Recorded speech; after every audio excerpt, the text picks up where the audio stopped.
와다 앉으니까 더 이쁘네. 할렐루야. 꽃 같으네. 그래요. 지난주에는 다 뒤에 앉으셨는데 오늘 앞으로 앉으세요. 너무 좋아. 좋아도 그냥 좋은 게 아니라 너무 좋아. 저희도 너무 좋습니다.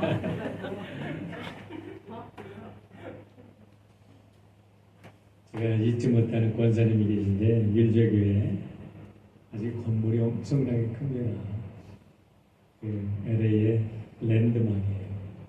LA, 로스앤젤레스 시대의 랜드마크니까 얼마나 아름답겠어요. 근데 새벽 기도에 제가 이제 문을 엽니다. 그러면은 5시부터 와 계시. 그러면서 그냥 그 조용한 새벽에 목사님 만나셔요 하면서 들으시는데 6.4 1기생 6.25에 나가셔가지고 자기 소대가 다 그냥 죽는 현장을 목격하시고 자기만 살았어요. 그래서 나중에 시인이 되시고 글도 쓰시고 아마존에 가면 그분이 영어로 쓴 시 책이 있습니다. 항상 설교할 때마다 할렐루야 아멘. 그래서 제가 얼마나 힘을 받았는지 참 좋은 우리 최성규 권사님이셨는데 이제 90이 넘으셔가지고 많이 연약하십니다. 오늘 이 아침에 참 우리 집사님이 기도하신 것처럼 아름다운 날입니다. 우리가 찬양한 것처럼 새들도 노래하고 꽃들도 노래하고 얼마나 아름다운지 몰라요. 우리 눈이 열려보면 세상 모든 게 아름답습니다. 제가 구원을 체험하고 나서 세상을 보니까 온 세상이 나를 축복하시는 거예요. 그래서 그렇게 기쁘고 그냥 가진 게 없어도 그냥 싱글벙글 웃고 너무너무 좋았어요. 오늘 이 구원의 감격이 우리 모두에게 회복되기를 주의 이름으로 축원합니다. 저는 어린 시절에 한국 시골에서 살았는데 거기에는 뭐 여러분들도 다 마찬가지겠죠. 시골에서 사신 분들은 전기 없죠. 자동차도 없죠. 학교에 가도 뭐 기차가 있고 차가 있다 그러는데 기차는 한 번도 본 적이 없어. 늘 궁금했어. 그게 뭔지. 근데 학교에 가면 그 신장로 길에 차가 있는데 차가 이렇게 멍하고 그 매연을 품고 가면 그때 그렇게 이게 고소한지 모르겠어. 그 뒤를 쫓아다니면서 냄새를 맡고 그랬어요. 그런 시절 지냈는데 우리 동네에 감리교가 하나 있었습니다. 그 시골에. 그런데 이 시골에 여름이 되면 여름 성경 학교를 해주러 도시에서 젊은 대학생들이 옵니다. 그러면 아이들에게는 큰 축제요, 선물이었어요. 그것만 좀 즐거운 시간이 없었어요. 근데 그때 여름 성경 학교에 가면 여름 성경 학교 교가라는 게 있었어요. 제가 어렸을 때부터 불렀던 여름 성경 교가를 제가 대학생이 돼서 아이들을 가르칠 때도 그 궤도를 만들어가지고 제가 시골 교회를 돌아다니면서 여름 성경학교를 다 해주고 나면 방학이 끝났어요. 근데 여름 성경학교 교가 아시죠? 흰 구름 멍게 피는 하늘에 아침에 명랑하게 솟아오른다. 손에 손을 맞잡은 우리와 어린이 발걸음 가볍게 찾아가는 길 즐거운 여름학교 하나님의 집 진리의 성경 말씀 배우러 가자. 매암이 매암 하면 지방이죠. 이적이. 그런데 또 하나의 노래. 그 노래는요, 아무리 찾아봐도 없어. 근데 제 마음속에 새겨져 있어요. 갈릴리 호숫가에 고기 잡는 어부들 다시 갑자기 내가 왜 이렇게 센티멘트를 쭉 나를 따르라 사랑의 예수님 부르셨다. 여러분 제가 이게 60년 전에 부른 찬양 60년 뒤돌아보니까요 의미도 모르고 불렀던 그 찬양이 제 운명이 된 거예요. 제 삶이 된 거예요.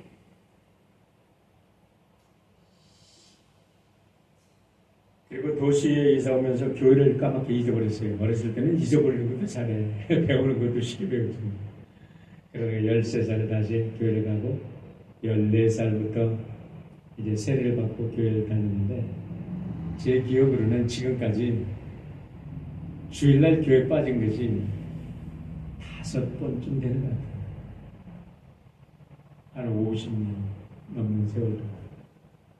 그렇게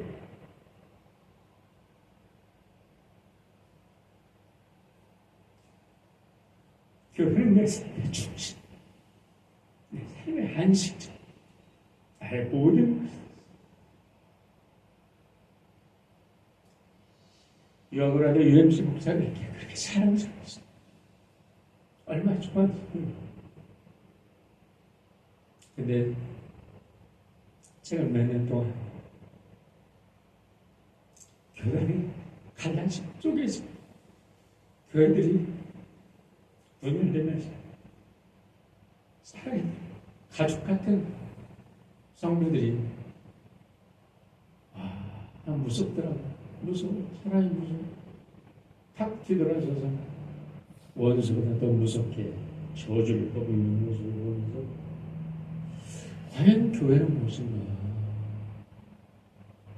저는 어렸을 때나 지금이나 교회에 대한 제 사랑, 그 교회에 대한 믿음은 똑같은데 왜 사람들은 교회 다닌다고 하면서 저렇게 뭐를 근거로 저렇게 교회를 향하여 저주를 풉니다.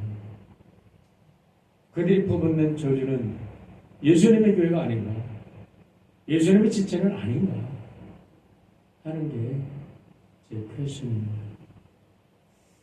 여러분, 제가 교회를 욕하고 떠나갔던 사람들이라고 해서 내가 그 교회를 욕하지 않습니다. 뭐 다른 신학을 가지고 다르니까. 근데 왜 그렇게 나간 사람들 우리를 욕합니까? 하지만 아무리 이스라엘 사람들이 손가락질하고 아무리 이스라엘 사람들이 비난한다고 해도 교회는 나의 사랑이고 교회는 나의 안식처고 교회는 나의 삶의 모든 것이었어요. 저는 저를 구원해 주신 예수님과 교회를 분리해서 생각할 수 없습니다.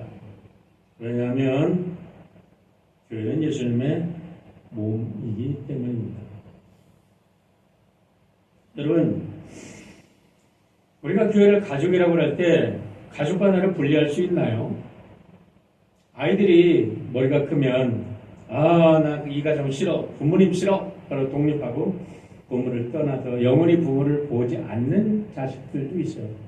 하지만 그렇다 손치더라도 우리는 부모님을 분리해서 나를 생각할 수 없어요. 왜냐하면 나에게는 부모님의 피가 흐르고 내 안에는 부모님이 물려준 DNA가 있기 때문에 그렇습니다. 그런데 저는 감리교이지만 그 캘비니스트였던 네덜란드의 필립 자코버스 후데마카라는 신학자고 교수였고 또 목사였던 분이 교회는 나의 어머니다라는 말을 너무 좋아해요. 여러분, 교회를 한마디로 정의하면 여러분은 뭐라고 생각하십니까? 저에게는 여러 가지가 있어요. 수많은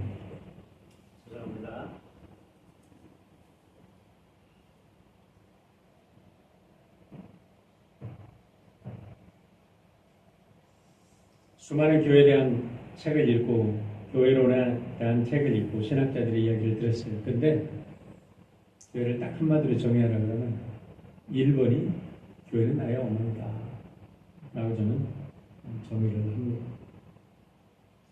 교회가 아니었다면 저는 제 아내 안 만났어요. 교회 때문에 만났어요. 아니면 신학교를 가기 위한 목적으로 제가 빨리 신학교, 빨리 돈 벌어서 내가 대학교 때 빚을 갚고 나는 신학교 가야지.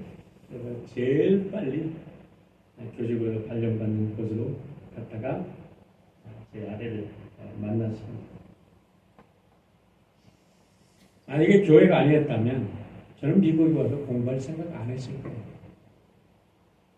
만약에 교회가 아니었다면 이렇게 아름다운 이 하와이에도 여러분을 만나서 이렇게 행복한 삶을 산다는 건 꿈에도 상상도 못했어요. 만약에 제가 예수님을 믿고 예수님께 제 삶을 바치기로 헌신하지 않았다면 저는 지금쯤 아마 시골 한 구석에서 평범한 교사로 은퇴해가지고 농사를 짓든지 아니면 소일을 하면서 죽음을 기다리든지 아니면 이스라엘 사람이 아닐지도 몰라요. 벌써 제 동기들 중에도 세상을 떠난 동기들이 몇 명이 되더라고요. 제가 교사로 있을 때 제 주변에 있던 많은 사람들이 아가씨들을 소개해 주려고 선보라고 아주 그냥 등수사를 했어요. 근데 저에게는 귀에 들어오지 않고 눈에 보이지도 않았어요. 오직 한 가지 나는 목회자가 되고 나는 목회자가 될 아내가 하나님이 준비해 주실 것이라고 믿었기 때문에 나는 아무도 귀에 들지 않았습니다. 근데 때가 되니까 제 앞에 딱 나타나가지고 같은 교무실에 제 앞에 와서 앉아있어 글쎄.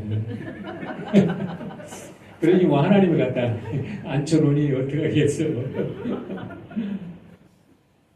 아내하고 결혼하고 저는 바로 신학교에 갔습니다. 광립교회에서 근무하면서 세상에 대한 눈이 커졌어요. 와, 서울 광립교는 당시에 6만 명이었어요. 그때 당시 그 여의도 순복음교회에 12만 명이 모인다고 했어요. 지금은 뭐 70만 명이 모인다고 하잖아요. 여의도 순복음교회. 그리고 여의도 순복음교회가 그 정도일 때. 근데 광립교회도 한국에서 제일 큰 교회였거든요. 거기서 보니까 야, 한국을 쥐락펴락하는 모든 사람들이 거기에 다 모이더라고요. 남자들이 참 많았던 거예요. 그리고 이 세계를 돌아다니는 사람들, 사업가들, 그런 사람들을 보니까 내가 이게 크게 공부하고 세상을 크게 넓게 보지 않으면 앞으로 시대에는 교회를 섬길 수 없겠구나라는 생각을 하고 저는 유학을 왔던 거고. 그러다가 UMC에서 안수를 받고 34년이 걸렸어요. 아니 34년 유학생활. 그런데 34년 UMC에서 안수받는데 29년.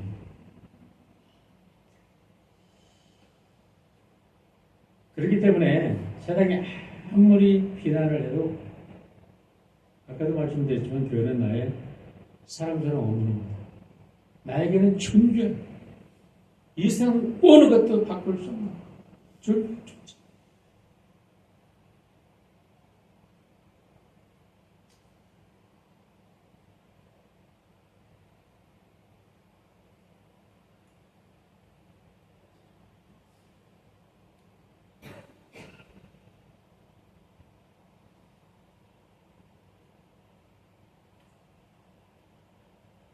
요즘에 유행체 하도 아픔을 당하니까 생각하면 눈물이 나.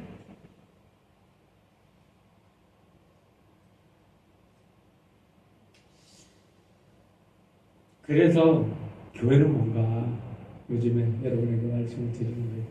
지난주에 교회를 방주라고 말씀드렸죠. 오늘은 교회는 그리스도의 몸이라는 것에 대해서 말씀을 드리려고 합니다. 제가 지은 말이 아니에요. 교회는 그리스도의 몸이라고 하시는 것은 바울 사도께서 직접 말씀하셨어요. 바울 사도께서 로마서, 고린도서, 에베소서, 골로새서 등에서 교회를 얘기할 때마다 교회는 그리스도의 몸이다 이렇게 얘기를 하셨습니다. 특별히 12장을 보면서 고린도서 12장 오늘 우리가 중간에 읽었는데 이 12장을 읽을 때 성경에 많은 은사들이 나옵니다. 그래서 사람들이 고린도전서 12장을 성령의 은사장이라고 부릅니다. 그런데 그 배경을 읽어보면 여러분 왜 이렇게 성령의 은사에 대해서 강조를 하면서 그리스도의 몸인 교회다라고 결론을 내리고 있냐면 교회가 은사 때문에 분열하고 있기 때문에 교회가 신학 때문에 분열하고 있었기 때문에 그래요. 교회가 당연히 어떤 은사가 있어서 자랑하려고 하는 게 아니라 교회가 분열하고 너무 아픔을 겪고 있기 때문에 바울사도가 그 얘기를 한 겁니다. 그러면서 1절에서 그렇게 얘기합니다. 너희들이 신령한 것에 대해서 바로 알기를 원한다. 그러면 신령한 것이 뭐냐? 교회는 몸이다. 몸에는 많은 지체들이 있는데 그 지체들마다 아주 독특한 역할을 하고 있다. 그런데 그 독특한 역할을 하고 있는 지체들이 서로 싸우고 분열해서는 되게 되냐 하는 말을 하시는 거예요. 4절로 7절로 이렇게 말씀합니다. 은사는 여러 가지나 성령은 같고 직분은 여러 가지나 주는 같으며 또 사역은 여러 가지나 모든 것을 모든 사람 가운데서 이루시는 하나님은 같으니 각 사람에게 성령을 나타내주고 유익하게 하려 하십니다. 여러분 모든 교회들은 하나님이 주신 은사에 의해서 세워진 교회입니다. 한 하나님, 한 예수님, 한 성령님. 근데 서로 한 몸이 찢어지고 갈라지고 욕하고 분열하고 말 되겠어요? 그래서 8절부터 9절까지 그려놓고서 성령의 9가지 열매를 얘기합니다. 그리고 나서 교회가 몸인 것을 설명한 후에 28절로 31절에도 또 다시 다른 의미에서 9가지 성령의 은사를 설명합니다. 여기서 중요한 것은 모든 은사는 한 몸을 위한 하나님의 선물이고 그 은사를 가진 자들은 그리스도의 몸인 교회의 지체라는 겁니다. 여러분 몸에는 수많은 지체들이 있습니다. 그러나 이 모든 지체들이 머리에 붙어있고 머리는 다른 지체들과 연결해서 서로 연동활동을 함으로 몸은 살아있는 한 생명체가 되는 거예요. 만일 지체가 머리발을 댔지 않고 분리되어 따로 논다면 그 지체는 더 이상 몸에서 떨어져 나간 지체가 아니라 사체가 되는 거죠. 죽은 몸이에요. 그리고 그 지체가 병들면 그 지체의 고통으로 끝나는 게 아니라 사실은 몸 전체가 병들어 죽게 되는 겁니다. 우리의 몸은 그렇게 단순한 게 아니에요. 어떤 이들은 우리의 몸을 우주에 비교하기도 하는데 그것은 몸이 그렇게 신비하기 때문에 그렇습니다. 여러분 시편 기자는 이렇게 우리의 몸을 이야기합니다. 시편 139절 9편 14절에서 내가 주께 감사함은 나를 지으심이 신묘막측함이라. 주의 행사가 기이함을 내 영혼이 잘 아나이다. 하나님께서 fearfully, wonderfully 나를 갖다가 forming 하셨다. 이렇게 얘기를 합니다. 우리 몸을 보면 머리가 있죠. 머리에는 눈이 있고 귀가 있고 코가 있고 입이 있어요. 이것들이 얼마나 기가 막힌 역할들을 하는지 몰라요. 여러분이 하나하나가 듣고 보고 냄새 맡고 맛을 느끼고 먹고 마시지 않으면 몸이 움직일 수가 없죠. 몸이 존재할 수가 없죠. 이 머리는 척추와 연결이 되어 있죠. 연결되면서 양팔이 늘어져 있습니다. 양팔 끝에는 5 손가락이 있는데 참 보세요. 지금 세계 만물에 그냥 별의별 게 다 있어요. 우주선을 띄우는데 우주선에는 수만 가지의 그 조그만 모든 것들이 다 있는데 그게 사람 5 손가락으로 만들어진 거예요. 참 신묘막측한 능력을 가진 게 이 5 손가락이에요. 그 아래에는 가슴뼈가 있죠. 가슴뼈가 공간을 유지하고 있는데 그 안에는 뭐가 있습니까? 심장이 있고 헛바가 있고 간이 있고 위장이 있고 이자가 있고 소장이 있고 내장이 있습니다. 이 얼마나 귀한 기관들인지 알지 못해요. 그 아래는 골반이 있고 방광이 있고 우리 여성들에게는 생명을 창조하는 자궁이 있습니다. 그 아래는 허벅지가 있고 무릎이 있고 정강이 있고 발목과 발가락이 있는데요. 최근에 한 사실인데 제가 이 엄지발가락이 한번 아팠잖아요. 전 여름에. 근데 그러면서 제가 알게 된 사실이 뭐냐면 사람이 엄지발가락이 없으면 서지를 못하는데 중심을 못 잡는데 여러분 시험해보고 싶으면 자기 몸을 시험해보세요. 남의 그 시험해보려고 하지 말고 예? 자기 몸을 시험해보면 금방 알아. 걱정하지 마. 남의 그 시험하려고 하지 말고. 그런데요 이 모든 것들을 우리가 유지하기 위해서 골격기관이 있습니다. 그런데 이 모든 것들을 갖다가 피부가 싸고 있잖아요. 저는 더러운 거를 만지고 청소하고 그럴 때 참 감사해요. 감사하다. 소나 참 감사하다. 이 더러운 걸 만지는데 병연근이 내 속에 하나도 뜨거우지 않아. 여러분 우리 몸속에 제일 큰 기관이 무슨 기관인지 아세요? 생물학적으로 피부입니다. 피부 기관. 피부도 기관으로 따집니다. 피부에는 땅구멍이 있고 숨구멍이 있고 홀랍게 우리의 체온 조절을 하고 우리를 보호합니다. 적당한 수분을 조절해가지고 우리가 아름다운 미를 이렇게 유지하게 되고 우리의 건강을 유지하게 됩니다. 그런데 이와 같은 하드웨어적인 것만 있는 게 아니라 우리 몸속에는 혈액과 림프와 호르몬과 내분비생과 신경계통이 있어가지고 기가 막히게 이런 것들이 다 연합해가지고 한 몸을 이루는 거예요. 이 몸에 뻗어있는 혈관의 길이가 6,000km랍니다. 그런데 실핏줄까지 전부 다 합치면은 우리 피의 길이가 10만 km가 된다.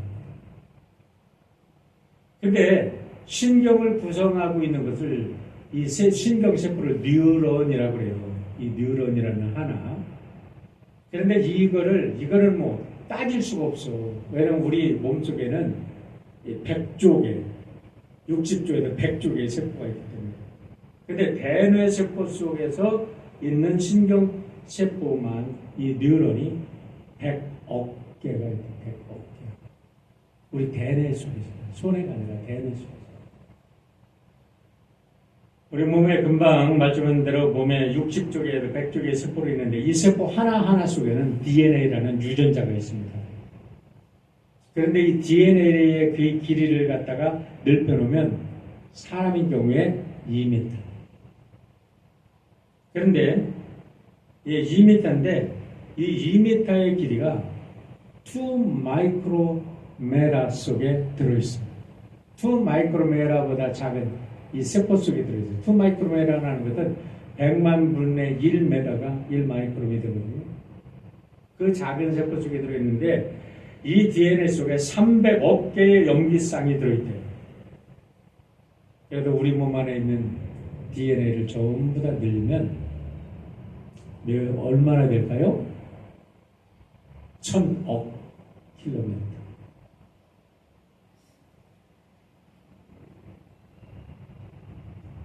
여러분 신비하지 않아요? 그냥 우리 몸이 참 신비하다, 신비막측하다 이 소리 말고 이렇게 시편에 있는 기자가 노래했는데 과학자들이 요즘에 다 따져보니까 우리 몸속에 있는 DNA의 길이를 총 합치니까 지구에도 명왕성을 가는 거리래. 1000억 킬로미터. DNA 하나에 담긴 정보를 A4 용지에다가 받아 적을 때 1000자를 적는다고 하고 이걸 다 정보를 DNA 하나에 정보를 적어내니까 A4 용지 300m가 돼요.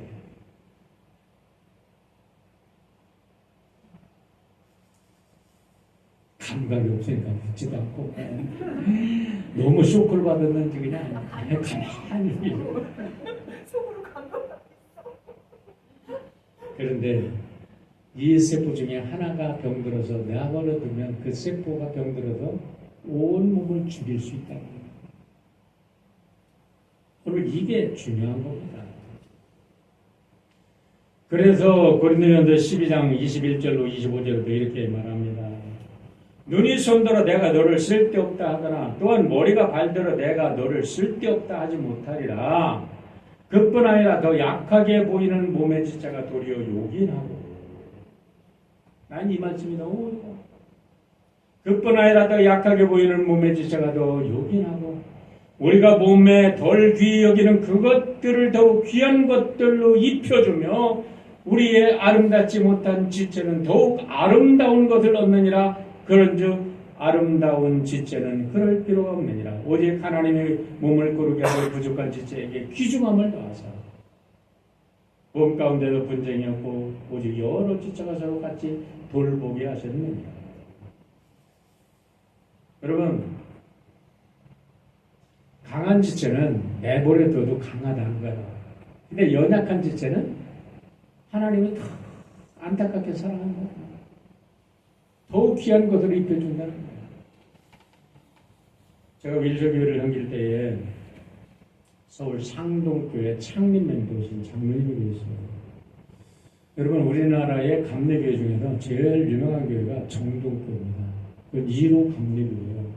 거기는 아펜젤러 목사님이 세운 교회예요. 근데 두 번째 교회가 상동교회로 윌리엄 스크랜턴 이 선교사가 세운 교회입니다. 거기에 옛날에 세로나 백화점, 옛날 전신 세로나 백화점. 우리가 신학교 다닐 때만 해도 세로나 백화점이 있었어. 거기에 상동교회가 있었는데 그 상동교회가 왜 유명하냐면 전덕기 목사님이 그 일제시대 때 있었는데 거기에서 아주 유수한 독립투사들을 많이 길러낸 교회가 바로 상동교회입니다. 거기에서 헤이그 밀사 파견을 하는 그런 회의도 하고 김구가 이준영 씨를 헤이그에 파견할 때 거기서 회의를 했습니다. 독립 34년 할 때 거기에 있었던 분들이 거기 출신들이 많아. 근데 거기에 이 장로님이 창립입니다. 참 사업도 잘하시고 북한에 내려와서 큰 부자가 되셨는데 이분에게 아픈 손가락이 있었어요. 왜냐면 막내딸이 6.25 때 태어났는데 6.25 때 병원 어떻게 제대로 갈 수가 없잖아요. 근데 이 아이가 장질부사, 장티푸스, 모기에 물려도 10병이 걸려요. 그러니까 이 아이가 바보가 됐어요. 그래가지고 평생 3살 먹은 아이의 IQ를 가지고 있어요. 제가 윌저교에 다시 담임으로 갔더니 그 장로님이 이제 서울에서 오셔가지고 교회 출석하고 있어요. 그리고 그 행복박이라는 아주 부자 동네에 아주 좋은 집을 가지고 따님하고 이렇게 보모 집을 돌봐준 아주머니하고 이렇게 사셨는데 그 권사님은 한 5년 전에 돌아가셨다고 그래요. 그래서 그 집을 여러 번 신방을 했는데 신방할 때마다 장로님 그러서 내가 죽으면 이 어린 자식을 누가 돌보라. 다른 자식들 다 잘하고 약국도 하고 뭐도 변호사도 있고 뭐 다들 애들이 잘하는데 장로님의 마음은 오직 그 아이야. 내가 죽으면 이 자식을 누가 돌보라. 근데 가면은 예배드린다 그러면 세달 먹은 어린이처럼 성경 들고 나와라 하면 박경전 집사님 저도 눈에 얼굴이 눈에 서 다행인지 불행인지 2010년에 독감에서 헤어나지 못하고 세상을 먼저 떴어요. 장로님이 슬픔 속에서도 큰 위로를 받았어요. 그때 벌써 따님은 60이 넘으셨죠. 왜냐하면 자기가 가기 전에 이 딸이 세상 사람 이게 걱정 없이 먼저 갔어요. 그래도 장로님이 2년 후에 돌아가셨는데 제가 그 두 분의 장례를 다 치러드리면서 이게 부흥이야. 이게 부흥이야. 오늘의 성경도 바로 이 얘기를 하는 거예요. 고린도 교회가 정말 여러분 어마어마했습니다. 여러분 고린도시 자체가 엄청난 부가 있었던 그 위치적으로 부가 넘쳐나고 돈이 넘쳐났어. 세계 각곳에서 몰려드는 항구 도시야. 그리고 전 지역을 하는 수도였었어요. 그렇다니까 그러니까 뭐가요? 성적인 문란함이 뭐 말도 못하고. 그래서 거기에는 비너스를 섬기는 아프로디테 상이라는 비너스를 섬기는 여신이 있었는데 거기에 여사제가 1000명이나 있었대요. 그 여사제들이 뭐나 하냐면 그 이방신들을 섬길 때는 이들이 전부 다 성적인 관계를 가지면서 그게 제사의 하나의 형태예요. 그러니 얼마나 성적으로 문란했겠어요. 그래서 사람들이 고린도 사람 같다 하면 그 말이 성적으로 타락한 사람이다라는 그런 닉네임이 붙었었다는 거죠. 세상 문화가 이렇게 들어오니까 교회에 나오는 사람들도 성경에 보세요. 고린도 근친 상관을 해. 네 아버지의 어머니와 네가 아버지의 아내를 범했다 얘기야. 성경에 나와. 교인이 아버지의 아내를 범했다는 게 뭐예요? 저 어머니를 범했다는 거야. 아니야. 그렇게 표현한 거 보면 친어머니는 아내 같죠. 어쨌든 이렇게 성적으로 문란하고 근친 상관이 있고 또 이런 수많은 이 우상들 신전들이 있으니까 신전들에게 바쳐지는 고기들을 나와서 고린도시에서 나오는 모든 고기들은 거의 다가 우상 제물이에요. 그러니까 이 우상을 먹어야 되냐, 우상제물을 먹어야 되냐 말아야 되냐 하는 것. 그런데 여기에 은사들은 풍성해도 무슨 은사, 내가 가진 은사가 좋다, 네가 가진 은사가 좋다고 또 분열되고 그러다가 보니까 신학적으로 분파돼가지고 바울파, 베드로파, 아울파, 아볼로파, 예수파 이렇게 나눠진 겁니다. 오늘 이제 말씀을 정리합니다. 여러분, 우리가 교회에 진실한 교회가 교회에 예수님의 몸이라면 우리 한번 물어봅시다. 우리 교회는 정말 머리이신 예수님께 붙어 있습니까? 우리 교회는 정말 지금 예수님에게 꼭 붙어 있고 우리의 머리는 예수님인가? 라는 거예요. 그리고 우리가 정말 예수님의 몸이라면 우리는 우리들의 지체에 대해서 지체로 인해서 아파합니까? 약한 지체를 돌보고 있습니까? 라는 거예요. 여기서 오해하지 말아야 될 중요한 점이 있습니다. 한 몸이 되라는 것은 모든 지체가 똑같은 지체가 되라는 말이 아니에요. 무지개를 생각해 보세요. 제가 여러 번 얘기했지만 무지개가 가장 아름다울 때는 7색깔 각각 독특하게 가장 밝은 색을 나타낼 때 무지개는 가장 아름다워요. 다시 말하면 이거는 창조의 원리로 이 세상의 모든 피조물들이 각각 독특한 그 유니크한 나는 유니크라는 단어를 참 좋아하는데 이 유니크한 존재의 특성을 다 나타낼 때 아름다운 거예요. 우리 집사님은 집사님대로, 우리 집사님대로, 우리 성도님들은 성도님대로, 우리 권사님대로, 권사님대로, 다 아름다워. 누구도 차별을 할 수 없어. 그런데 차이가 다 달라. 여러분, 왜 우리가 문제가 되는지 아세요? 차이와 차별을 구분할 줄을 모르기 때문에 문제가 되는 거예요. 성경은 분명히 얘기합니다. 이 사람이 존재하는 모든 것은 차이가 있어. 그런데 차이 때문에 어떤 것도 차별해서는 안 된다는 거예요. 여러분, 우리가 다 차이가 있잖아요. 눈의 역할이 있고, 팔의 역할이 있고, 손가락의 역할이 있어요. 차이가 있잖아요. 코의 역할과 눈의 역할이 똑같아요? 다르잖아요. 차이가 있어요. 그러나 그 독특한 존재의 의미가 있기 때문에 차별을 해서는 안 된다는 거예요. 그래서 오늘 바울 사도가 얘기를 하는 겁니다. 여러분, 우리가 분명히 얘기해야 될 것입니다. 차이가 없게 하는 것은 이단입니다. 그러나 차이가 있음에도 불구하고 차별하지 않는 것, 그래서 차이를 가진 모든 사람들이 더불어서 조화를 이루며 서로 사랑하고 하나 되는 것이 진정한 하나님이 원하시는 교회인 줄 믿으시기 바랍니다. 그렇게 될 때 여러분 교회는 아름다운 거예요. 그래서 아무리 재능이 귀한 재능을 가했다 할지라도 결국 한 성령님으로부터 나왔고 재능이 없는 것 같은데도 그 존재가 너무나 귀하기 때문에 그리고 그 존재를 너무너무 귀하게 여길 줄 아는 교회만이 진정한 교회이기 때문에 우리 하나님이 그런 교회를 기뻐하시는 거예요. 나는 우리 사랑하는 우리 에바 교회가 진정 이런 교회예요. 거듭나서 우리 사랑하는 형제자매들 우리 다 차이 있어요. 너는 왜 나 같이 못돼? 이렇게 하지 마세요. 너는 너, 나는 나.